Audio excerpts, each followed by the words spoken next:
सप्तम शुक्रवार या माध्यमातून या सणाच्या निमित्ताने यावेळेस आपण 5वा शब्द पाहणार आहोत. अत्यंत महत्वाचा आहे. त्यामध्ये योहान कृष्ण वर्तमान याचा 19वा अध्याय आणि 28 वचनामध्ये म्हटलेलं आहे की मला तहान लागली आहे. प्रियानो, साहजिक आहे 3 तास प्रभू येशू ख्रिस्त त्या कालवरीच्या डोंगरावर उन्हामध्ये, कडक उन्हामध्ये वेदना भोगत आहे. त्याच्या डोक्यातून रक्त निघत आहे काट्यांच्या मुकुटाद्वारे. त्याच्या कुशीमध्ये भाला भोसकलेला आहे. त्याच्या दोन्ही हातामध्ये कुऱ्हाडी खिळे ठोकलेले आहेत. त्याच्या पायामध्ये कुऱ्हाडी खिळे ठोकलेले आहेत आणि 39 हँटरच्या फटक्यांनी, जखमेने अगदी भयानक रीतीचा रक्त बंबळलेला आहे. आणि अशा परिस्थितीमध्ये त्या कालवरीच्या डोंगरावरून रक्ताच्या थरोळ्यामध्ये असणं, उन्हाच्या कडक वातावरणामध्ये असणं आणि प्रियानो तहान लागणं हे साहजिक आहे. आणि म्हणून आम्ही पाहतो की त्या 3 तास वधस्तंभावर तो वेदना भोगत असताना त्याला त्या वेदना होत आहेत. अहो, आम्ही जर उन्हातून एक घंटा 2 घंटे किंवा काही 15-20 मिनिटं जर आम्ही चाललो तर लागलीच आम्हाला तहान लागते आणि आम्ही तहानेने व्याकुळ होऊन जातो आणि असं वाटतं कधी पाणी पिईल. कारण प्रियानो, दैहिक रीतीने आम्हाला तहान लागणं हे अत्यंत गरजेचं बाब आहे.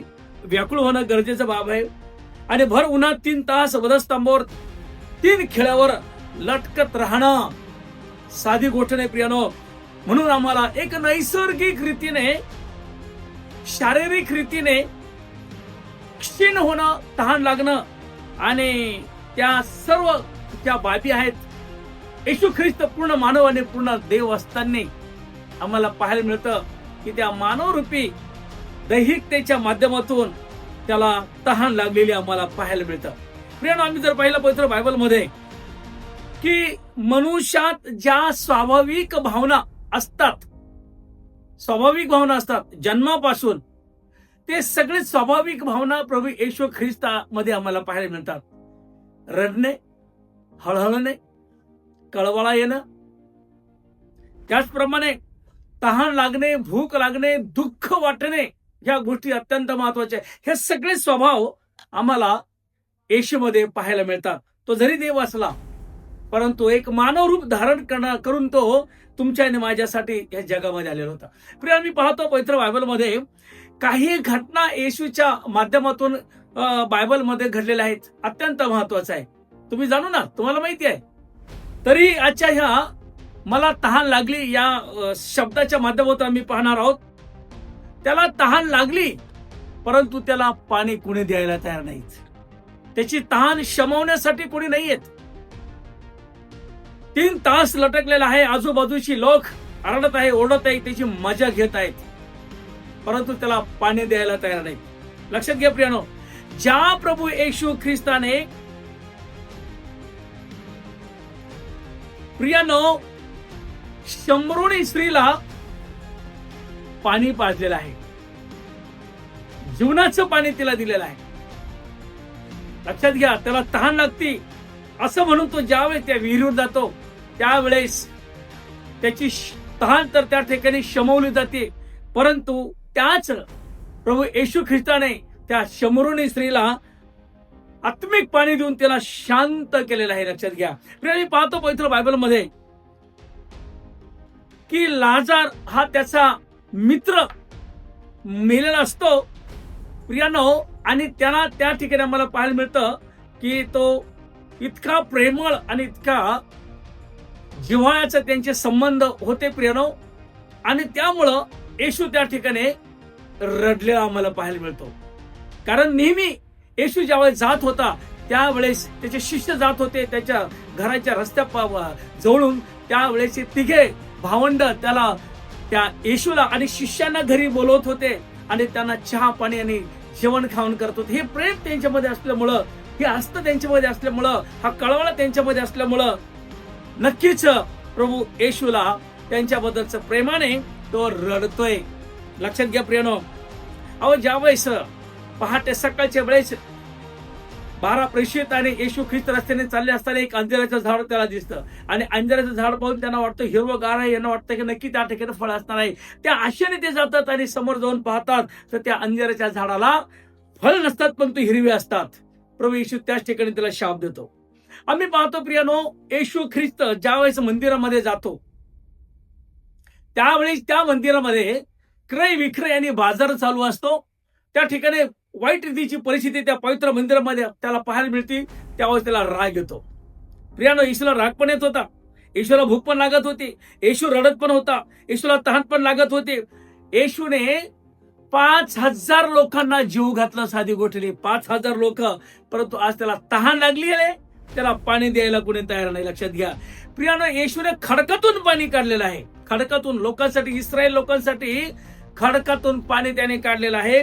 आम्ही पाहतो प्रियानो की ज्या वेळेस काना गावामध्ये द्राक्ष रस संपला त्यावेळेस त्या घरधनीची धांदल उडाली, परेशान झाला, काय करावं. परंतु त्या लग्नाला येशू ख्रिस्त आणि 12 शिष्य आणि मरिया हजर होती, उपस्थित होती प्रियानो. आणि मग तो धनी त्या मारियाकडे जातो, त्याच्या आईकडे जातो, म्हणतो आता द्राक्ष संपला, काय करावं. आणि लागलीच त्याला येशू ख्रिस्ताचा सल्ला मिळतो, तू येशूकडे जा आणि येशूला विचार काय करायचं. येशू म्हणतो की 6 रांजणा भरून काढा. प्रियानो, एका क्षणामध्ये त्या पाण्याचं रूपांतर द्राक्ष रसामध्ये होतं. हजारो लोक त्या ठिकाणी ते द्राक्षरस घेऊन पिऊन आनंदी झाले. परंतु आज त्याला या ठिकाणी पाण्यासाठी तो तळमळत आहे आणि म्हणून म्हणतो की मला तहान लागली, कोणी त्याला पाणी द्यायला तयार नाही. प्रियानो, आम्ही पाहतो पवित्र बायबलमध्ये जुन्या करारामध्ये हगार नावाची जी स्त्री आहे प्रियानो, तिचं लहान बाळ ज्या वेळेस तिला घराच्या बाहेर काढण्यात येतं आणि मग ती एका वाळवंटामध्ये एका झाडाखाली बसते. बाळाला तहान लागते, बाळ व्याकुळ होतं, रडून घायल होतं. अगदी छोटं बाळ असं, लक्षात घ्या प्रियानो, इस्माईल आम्ही त्याला म्हणतो. आणि इतकं परेशान होऊन त्या ठिकाणी होऊन जातो. आई पाण्याचा शोध करण्यासाठी संपूर्ण वाळवंटात फिरते, परंतु बाळ त्या ठिकाणी एका झाडाखाली बसून पाण्यासाठी आक्रोश करत आहे. प्रियानो, त्यावेळेस प्रभू येशू एक पाण्याचा झरा त्याच्या पायाखालून बाहेर काढतो. प्रियानो, मी पाहतो की त्याने अशा प्रकारे आम्हाला पाणी दिलेलं आहे. जगामध्ये त्यांनी सगळ्या काही गोष्टी पूर्ण केल्या आहेत, परंतु आज त्याला पाण्याची गरज आहे, त्याला कोणी पाणी द्यायला तयार नाहीये. प्रियानो, ह्या गोष्टी होत असताना, त्या वधस्तंभावर लटकलेल्या असताना आम्हाला या ठिकाणी एक गोष्ट आवर्जून पाहायला मिळते की येशूला ज्यावेळेस तहान लागली ना, तो म्हणतो मला पाणी द्या.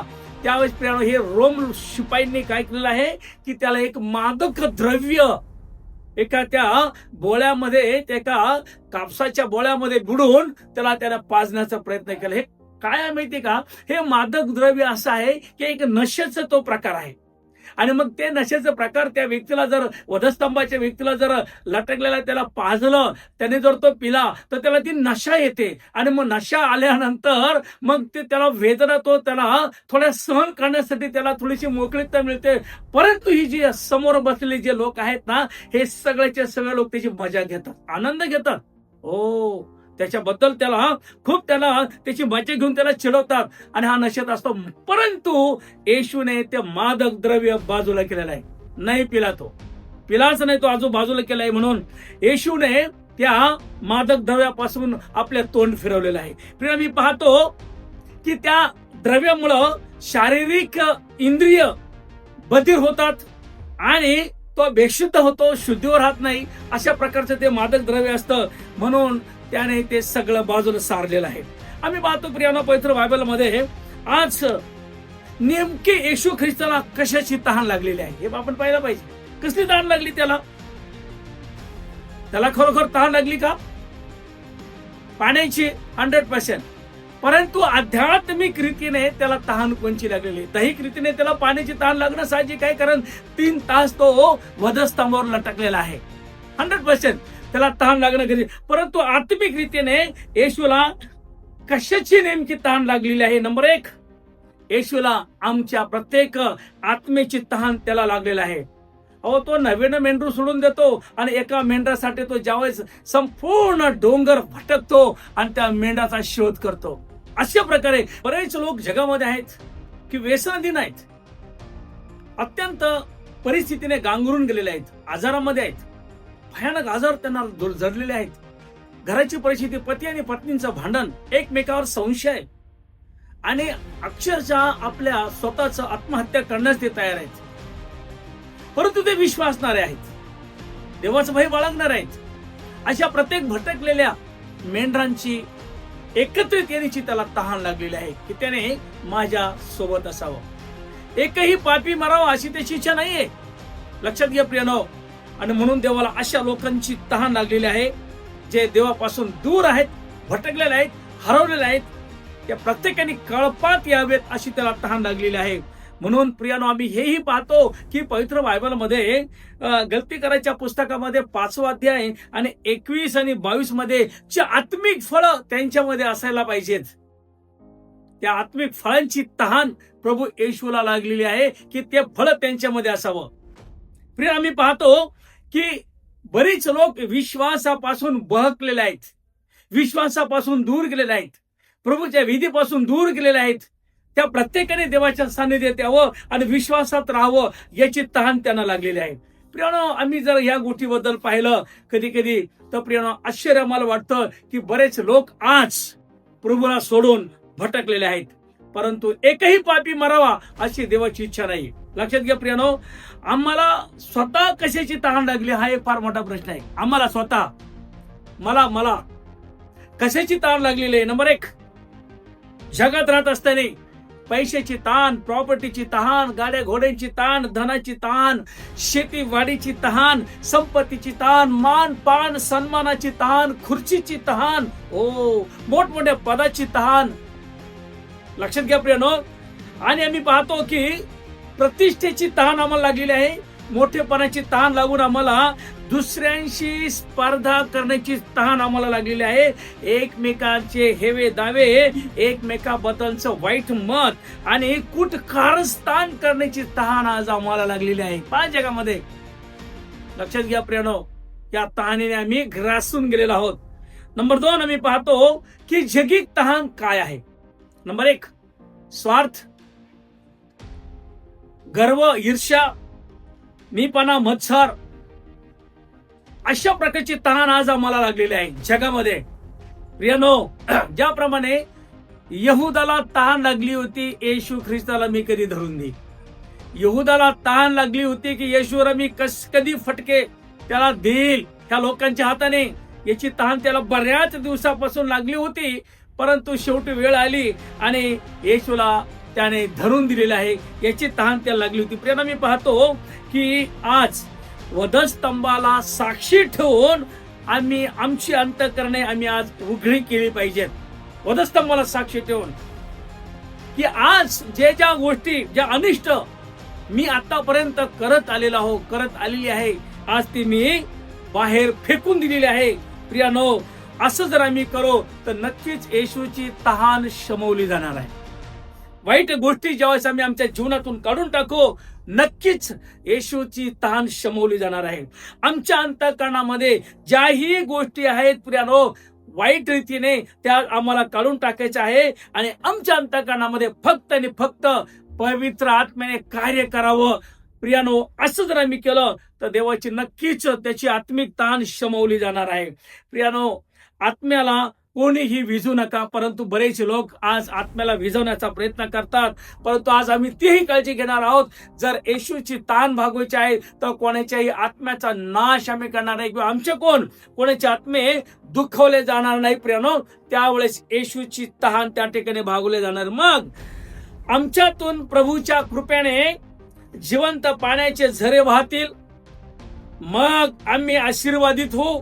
तेव्हा खऱ्या अर्थाने आमच्या प्रभूची तहान भागले जाणार आहे. लक्षात घ्या प्रियनो.